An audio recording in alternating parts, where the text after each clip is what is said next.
intersection of making art and making money. I just celebrated my birthday last week, and I spent a lot of time reviewing the month, the year, my life, my goals, where I want to go next, what path I'm on. And I do that every birthday, and I also do it at the beginning of the year. It is my process of regular review and celebration. And today I want to talk more about how I do it and why I build it into every single one of my programs, why I do it weekly on Periscope, why I am such a fan of regular review and celebration. Welcome to Explore Your Enthusiasm, episode 110 with me, Tara Swiger. You can find more episodes by subscribing to the podcast, either on whatever you're using to listen to podcasts on or on YouTube, which you can find my channel at taraswiger.com/YouTube. You can also get links to everything I talk about today at taraswiger.com/podcast 110. I'm going to link up to all of my old birthday posts because I post about my birthday, kind of a review of the last year every year on my blog at taraswiger.com/blog. But there at taraswiger.com/podcast 110, I'll link up to all the past ones. And I'll have to check, but I think I've been doing it since at least 2009, if not sooner or longer. So the kind of review I do at my birthday is I generally look first at the last 6 months. Because my birthday's in June, I look back at what's happened since January, and it's a good mid-year check on what's going well, what's not going well, what my goal was, have I made progress on that goal, what do I need to change in order to make progress on that goal, and then also at the last year from June to June. I feel like it's really easy, and most people look at the last year from January to December, but my business is more cyclical, like quarterly, so looking from June to June also gives a slightly different view than January to December. Also, let's face it, in January, I'm often tired from Christmas and the holidays and all of that stuff, and it kind of feels like mid-November through December up through the first week or two in January, I just don't have any focus to kind of look back at the last year, and the last year's all blurry because of the holidays. So what I like about June is kind of nothing's going on in the rest of the world, so I can look from June to June, and what happened? What did I accomplish? I actually make a list of everything that I got done, that I'm proud of, that I enjoyed, and I've seen this on other blogs, like Elise Blaha of the podcast Elise Gets Crafty does a, for her 30th birthday, 30 things I loved, or 30 things I enjoy, or 30 small moments. So there are lots of ways of reviewing on your birthday. I just make a big list of everything I'm proud of, everything I want to celebrate, everything that I was happy that happened, both personal and business. People always ask me, should I review my personal stuff separate from my business stuff? You can if you want to, but in my case, the two are intricately tied together. My business is how I spend most of my days, except for when I'm with my family, and it impacts everything to do with my family. The time I get to take off, the things I get to buy, the things I don't get to do because I was busy traveling for work. So it all is together. So I review it all together and I make a big list. And like I mentioned earlier, I share that list often on my blog. But that's kind of what I do for my birthday. I look so far this year separately. Excuse me. I look at the whole last year. So I look at just this quarter, and then I look at the entire year that happened. So that's what I do every year. And then I also look back, get kind of dramatic, and I look at the entire life. What have I been doing? Well, I quit my day job in 2009, and then this happened, and big picture, what am I really excited about? What am I really happy about? So obviously the things in that area are like my relationship with my mom and my little brothers and my dad and my stepmom, like my family relationships. I'm really happy about them. I love my puppies and my super happy marriage. And now in the last year, the home we built together, when I say we built, I mean we hung stuff on the walls. It was built. And I look at big picture, and I think I like to look at the big picture each year at my birthday, not just the past year, to keep in mind of all the good stuff that's been building up. And it's funny, when I look just at the last 6 months or the last year, it's really easy to forget something big and transformational that happened in the last year, because it doesn't seem like that big anymore. But when I look at it, the grand scale of this year, it'll be 34 years I've been alive. It's easy to see how something maybe that set in motion in 2015 or 2009 came to fruition this year. So the whole big picture, all the things I have to be grateful for, and all the things that I thought would happen that aren't happening. And with those things, then I need to assess, do I need to just let go of this? Or do I want to make this a goal and work really hard at it? Or am I clinging to a me that doesn't exist anymore? Was that goal for somebody who isn't who I actually am? Let that go as well. That way, I feel like it's very easy to get bogged down in the kind of person you thought you'd be. And maybe this is just late 20s, early 30s. I feel this a little bit less than I did in my late 20s, but that idea of who you were supposed to be and are you there yet? Are you not there yet? And instead, who are you really right now? So that's all the review I do at my birthday. This is super related to your business though, because review and celebration is really important in making your business happen, in making sure you stay motivated to keep working on your business, and so that you recognize all the awesome things you've already done and the goals you've already met. That both increases your motivation for the next goal and it gives you confidence that you can actually do things. And often by recognizing what we've got done, we realize maybe we want to stop working on that. Like maybe we could just celebrate and that would be enough. Or maybe we want to make a bigger goal and move on to the next level. So during Month of Love, which is still going on as you listen to this, you can find all of the video lessons if you search YouTube for hashtag MonthofBizLove. And if you follow me on Instagram, you'll see the daily challenges. And it's not too late, even though it's been going on, it's not too late to get the workbook and work through the challenges on your own. You can get that at taraswiger.com/monthofbizlove. Now, as part of Month of BizLove, I've built in regular review and celebration. The review so that you can be like, what's going on? What's going well? What have I learned? And then the celebration so that you can take a minute and recognize what you do love in your business, because that is so key to recognizing what you want to change and what's going well. If all you do is focus on what's going bad and what you don't love, it's very hard to see why you would keep working on it. But if you can spot the areas that are working well, A, you'll be motivated to keep working, and B, you will know what's great about your business and what you want to do more of. So by noticing what you love in your business already, you can then take the qualities of that and apply it to the things you don't love in your business. So for example, if you love working in your studio and you hate working at your computer desk, maybe you just need to move your computer into your studio so it feels better. Or maybe you need to think about, what do you love about working in your studio? Is it the music? Is it the time of day? Is it the light? How could you bring that to the stuff you don't like? So reviewing and celebrating shows you those things, shows you the bits that are good and worth keeping, and helps you spread them around to the other bits that you don't enjoy. So I have you do that regularly in the Month of BizLove and guide you through that a couple of different times. And on Periscope every week, every Monday, I do a Periscope where we set our priorities for the week and I ask all the viewers to chime in. You can follow me on Periscope. I'm Tara Swiger. And every Friday, I do a celebration of what did you accomplish this week in your business. And people share big and small things. Like sometimes you land a giant wholesale order. Sometimes you're just happy that you got your blog post up on time. So I do that because there's lots of science that backs up the power of small wins. There was actually an article on the Harvard Business Review called The Power of Small Wins, if you want to read more about that. But celebrating even the tiny things keep your motivation and keep you working, and you're more productive when you stop and celebrate even the tiny milestones. There's also a lot of science about celebrating success and how acknowledging what you've done builds your self-confidence, which we talk about in the Biz Confidence Challenge, but it also builds your self-efficacy. And that's the belief that you are capable of doing the thing you're setting out to do.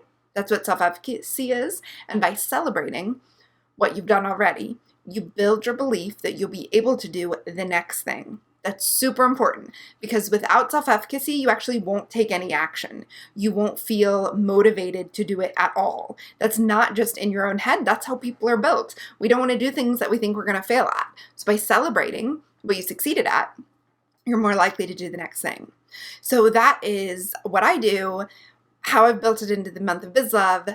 that I do it weekly on Periscope, but then I do it even more. I do it monthly. If you're in any of my programs, then you know that we have a couple different ways of doing both review and celebration. So in the Starship and Liftoff, we start the new year or your new membership by looking at where you want to go, which we talked about in last week's episode 109, the kind of business you want to have, and then we orient you into where you are right now and everything you've accomplished already in your business, all of the resources you have, all of the connections you have, everything you know that you could use for your business right now. Whether you've just been in business for 6 months or you've been in business for 6 years, that orientation of where you are and what you have is a good recognition of what you've already accomplished so you can move forward.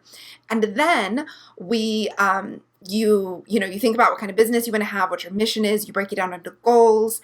And then how do you know if you're reaching the goal or not? We regularly review in both Starship and Liftoff, both of which are about to open up. So if you're interested in those, sign up at taraswiger.com/lift. But in both of those, at the end of every month, I send you a monthly review workbook or worksheet for you to answer questions about your business, what's going well, what you've learned, so that you can integrate what you've learned so far into what you're doing next. And then on the Starship, there is a weekly chat every week, kind of accountability and encouragement chat, and everybody has a turn to talk about where they are that week. And the first question you answer when it's your turn is, what's going well? And I started doing that after I read a study about it's called cognitive reassessment, where you switch the framing, the way you're thinking about something. And if you start with a positive, you're going to be more likely to find solutions to the problems. And we are far more likely, we have a negativity bias, to focus on what's not going well. So by asking everybody to start by saying what's going well, we're rearranging how they think about things. We're taking the focus off the negative, we're putting it to the positive, and by them identifying their own positive whatever that's going on that week, they will be more likely to come up with their own solutions. And also by focusing on the positive, everybody who's on the chat, we're able to be in a more creative solution finding place. Now that doesn't mean we don't talk about sad stuff, but the first question, or sad or hard or difficult or scary things, but if the first question is what's going well and you truly answer it, you then answer the next question, what are you working on? And the third question is how can we help? You're ready to answer those questions from a place of like knowing at least something's going well in your business. And oftentimes the things that are going well might be personal and the struggles might be business, or vice versa. Your business might be going well, meanwhile someone in your family got sick or you've been down with the flu. There are a bunch of combinations of things, and that's why I say you don't necessarily have to split them up, but by recognizing something that's going well, you're more able and prepared to deal with the things that aren't going well. So that's a mini celebration. Asking you what's going well is a chance for you to celebrate. What most people say aboard the Starship is that they had totally forgot anything went well that week until they started to prepare for the chat. So they started to answer the question, what's going well? They had totally forgotten. And that by remembering, they feel way better about their week than when they first were thinking about it. Because the negativity bias, you first spot all the things that went wrong, all the things that need help. But that question helps you reassess and look at the things that are going well, helps you spot the things you would have missed otherwise. So you might have had, and this happens to me a lot, I have a very dreary view of my week till I start thinking about all the things that went well. And then, okay, it's not so dreary. And that's not just positivity, feel good, don't feel bad. That is because it's really hard to stay motivated to continue to work on your business if you feel like it's always going badly. Right? It's very hard to continue to work at something if you feel like you're not making any progress. So by celebrating and identifying those small wins, you can see that you have a string of wins behind you, so you should keep working on it. So many people who quit their business, that's what they tell me. I just felt like nothing was going right. I couldn't spot anything that was working out. And sometimes nothing was going right. But by regularly making yourself look for what's going right, by celebrating either on Friday on Periscope with me, or in the weekly Starship chats, or in your monthly review, you can see that there is something there good worth working on.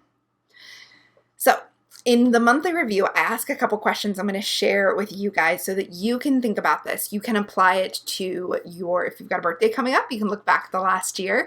You can apply it to the last month. You can even apply it to the last week. The more you ask these questions, the more you're going to learn from your own business. And this is so key. My goal, and I tell you guys this all the time, my goal is for you guys to become the experts in your own business. You do not need to become a business expert in the sense of you know what works for all businesses everywhere. You only need to become the expert in what's going to work for you and your business. So many people are afraid of business stuff, marketing or profitability or doing their numbers or time management.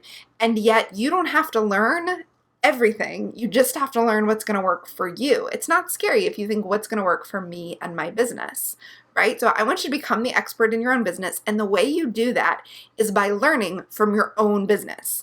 Don't just learn principles and theories or ideas or what's worked for other people. All of those things can inform you, but then you need to put it through the filter of what do I know about my own business?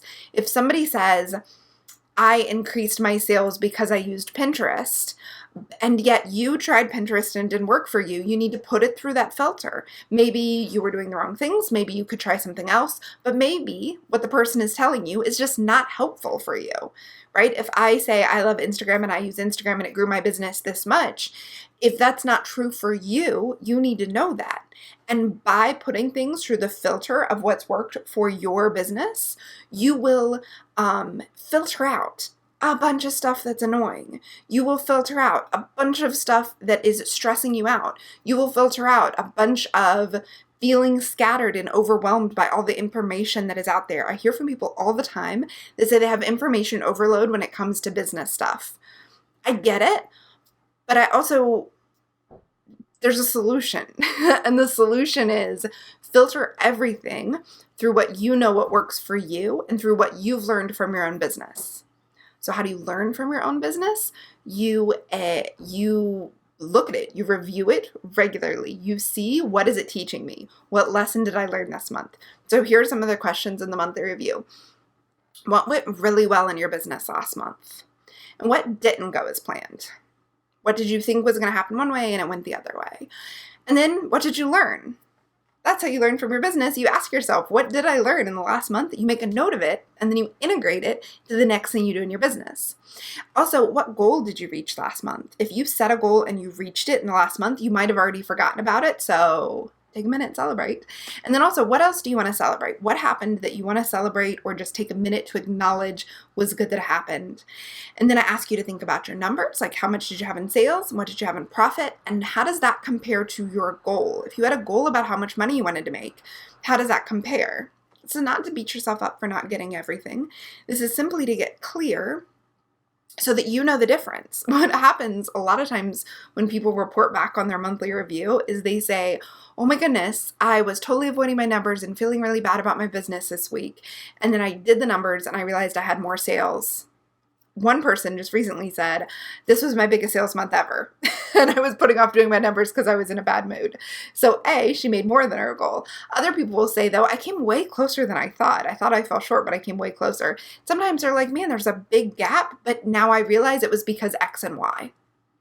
Any of that is learning from your business. So I also always ask, what caused the difference between it and your goal? And then this is related to sales, marketing, time management. What might you try differently next month? You becoming the expert in your business is a series of you trying things, a series of experiments, you learning some stuff, trying to think maybe this will work better, testing it, and seeing if it does work better or not. If it doesn't work better, then you try something new. It's constant renewal, and the only way you know what to try next is through reviewing. So that's why we do the reviewing. There's a couple reasons. One, it's just really easy to forget what you've accomplished in your business. And if you're working all alone, no one is there to remind you. When you work in an office environment, you have a boss who every quarter or every year says, hey, let's review your performance. You did this, this, and this. Good job. When you work for yourself, nobody tells you that. And it's very, very easy to forget what you got done. And the second reason is that you will learn from your own business. You will be prepared to answer any business problem because you know the answer, you know what works for you, and you've learned your business lessons. So I hope that that helped you think about your review. Oh, this monthly review questions are actually in the workbook for the month of BizLove. So you can get that at taraswiger.com/monthofbizlove. And I'm going to link to everything that I mentioned, including those old blog posts where I've written every birthday where I just celebrate what happened that year. I'll link to all of that at taraswiger.com/podcast110. Thank you so much for being here with me. Thank you for celebrating my birthday with me on social media. I really appreciated it. You have a wonderful, fantastic, and enthusiastic day. Thanks so much for watching. You can get weekly lessons like this in your inbox, along with access to worksheets and checklists and transcripts from all the podcast episodes when you sign up below. You can also subscribe on YouTube, and YouTube will notify you when there's a new video. And you can follow me on Twitter or Instagram. If you do, be sure to say hello or leave a comment below the video to let me know you're there. Thank you so much for watching, and have a very enthusiastic day.